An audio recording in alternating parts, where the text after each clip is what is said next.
How's it going, everyone? Nick Mo here, finally back and ready to discuss one of my favorite games of last year, Super Mario Odyssey. Now, I'm not here to tell you that this game is incredible. You've probably already seen all the reviews, and hopefully you've gotten the chance to play through Odyssey for yourself. So today, I've decided to take a look at a part of the game I never wanted to see, the ending. Mario Odyssey was so good that I just never wanted it to end, and yet the way Odyssey ends is so fascinating. Therefore, I've decided to break down the ending, or should I say endings, of Mario Odyssey, and show you why they're so interesting from a game design perspective.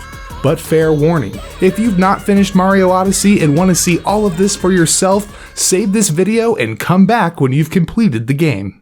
With that out of the way, let's get started. In my opinion, there are 4 major endings to Super Mario Odyssey, and they are reached in a specific order, with 1 on the left and 4 on the right. Now, I know what you're thinking, Mario Odyssey is light on storytelling, how can there be multiple endings? And that's the really interesting part. These 4 endings aren't about the characters in the game. They're actually designed around you, the player.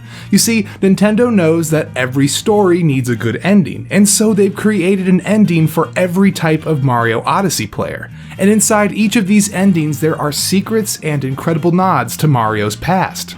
First, we have Ending 1, or the ending for the average player.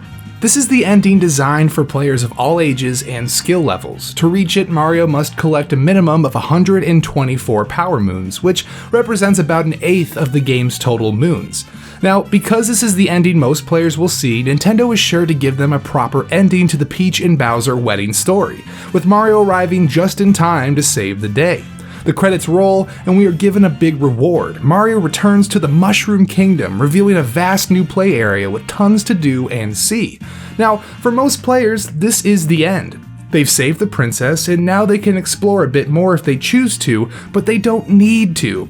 Interestingly, if the player goes into Peach's castle at this point, they'll discover that the princess is not there. It reminds me a bit of NES Super Mario Bros., where just when you think you've defeated Bowser, some toad tells you, hey, Peach is in another castle. And suddenly you realize that this game is not over, and there's more to see and do. And though we soon learn that Peach is not in any danger, this little "the princess is missing" narrative gives players a hint that there's more out there. This is where Ending 2 comes in, or the ending for dedicated players. You see, dedicated players listen to Cappy when he tells you that saving Peach was just the beginning of their journey. And he's correct. In fact, if you reached Ending 1 with 200 moons or less, there's at least another 600 to 700 moons out there for you to discover. And that is a lot of game to see. What's more, at this point in the game, the Odyssey is still pointing players to their next kingdom, promising more to see and do. And so, the dedicated player pushes through some of the game's more challenging moons, reaching first the dark side of the moon, where a boss rush challenge is waiting. This is followed by a trip to the darker side of the moon, which houses Mario Odyssey's single hardest level.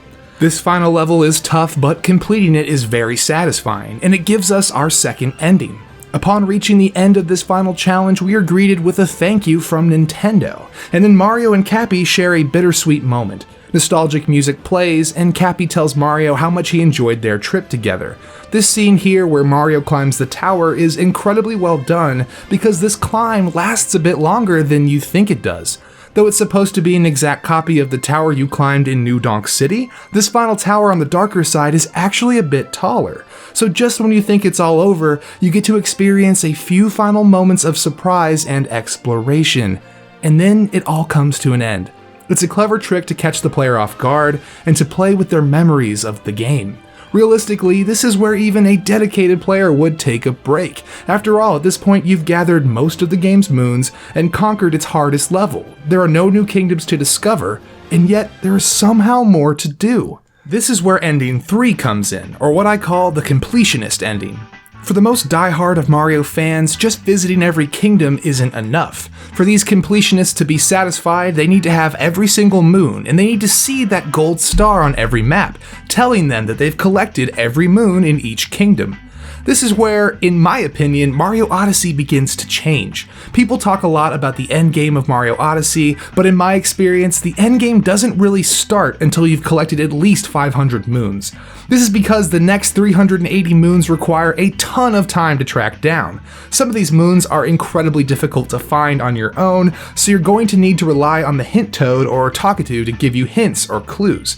Suddenly, finding these moons is less about exploration and experimentation and more about going on fetch quests. Seriously, this quest-like feel to the last few moons really changes the flow of the game, and not necessarily in a bad way. It's just interesting to see how these levels change when they aren't overflowing with power moons. And if you manage to collect all 880 of the game's main power moons, you will be given yet another reward. The Odyssey's sail will turn gold, and you'll find out that a new painting of Bowser has been uncovered in the Moon Kingdom, and this painting houses the game's hardest boss fight. If you're able to overcome Bowser in his most difficult form, you will see the credits roll one more time, and at the end of these credits you will receive a postcard of Mario, Peach, and the many friends they met in their travels. This is the Completionist reward. Think of the postcard as a thank you from the creators of Mario Odyssey for overcoming the game's most difficult challenges. You've seen it all, you've conquered it all, and you think that this would be it. There are literally no more power moons to collect, and you've defeated Bowser in his final form. Surely this is the end of the game, and there is nothing more to see. And yet, somehow, there is one last ending to discover. This is ending number 4, or what I'm calling the dedicated completionist ending, also known as the I really don't want to stop playing this game ending. You see, Mario Odyssey runs out of moons to collect after 883. Once you hit 883, there are no challenges left to overcome. You're free to run around and explore, but it's a bit aimless as you have no real objective.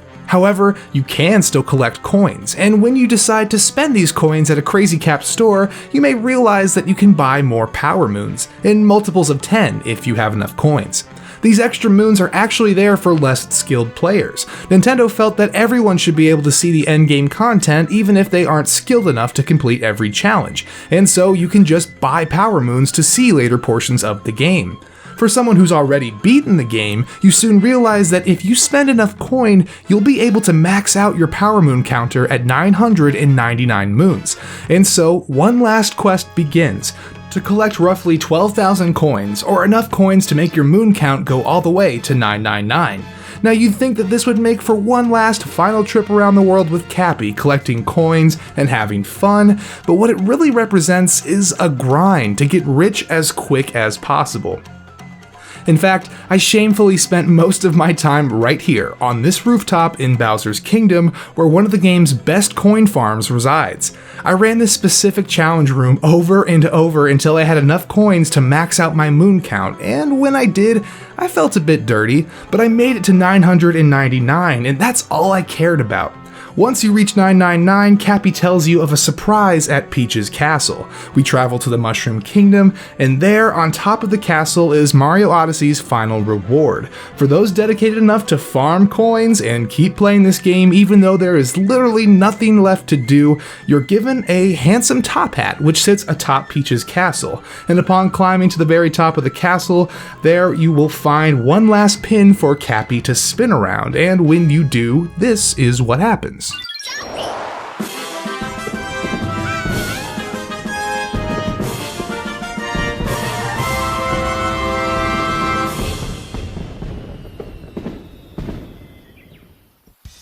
Yes, you're given a fireworks display in the sky, but more importantly, you're treated to a bit of music. This is the classic level complete theme from the original Super Mario Bros. On the NES, and it appears nowhere else in Mario Odyssey. This is deliberate because this song is symbolic. It means the journey is over, and you've reached the finish line. I know some players were expecting something more over the top for 999 moons, but that's not what this ending is about. This ending is a gesture from the creators of the game that they recognize your desire to do everything possible. They didn't need to reward you for grinding coins and buying as many moons as possible, but they do. They give you a finale for all your hard work, and it makes for a fitting goodbye to such an incredible journey. And that's it. For real this time. Once you see these fireworks go off, the journey is actually over. That's 4 different endings, all of them designed around different types of players. While fascinating, this concept is not entirely new for Nintendo. Even Mario 64 had more than one ending, one at 70 and another at 120 stars, but in Mario Odyssey, this concept is taken to new heights. Nintendo has taken this idea of building multiple endings for different types of players and given us a game with not 1 or 2, but 4 unique endings. Having completed all 4, I can't help but wonder where Nintendo will go next with this concept. Perhaps Odyssey is just the beginning of a new trend in gaming, where a game's length is flexible to meet the needs of as many players as possible.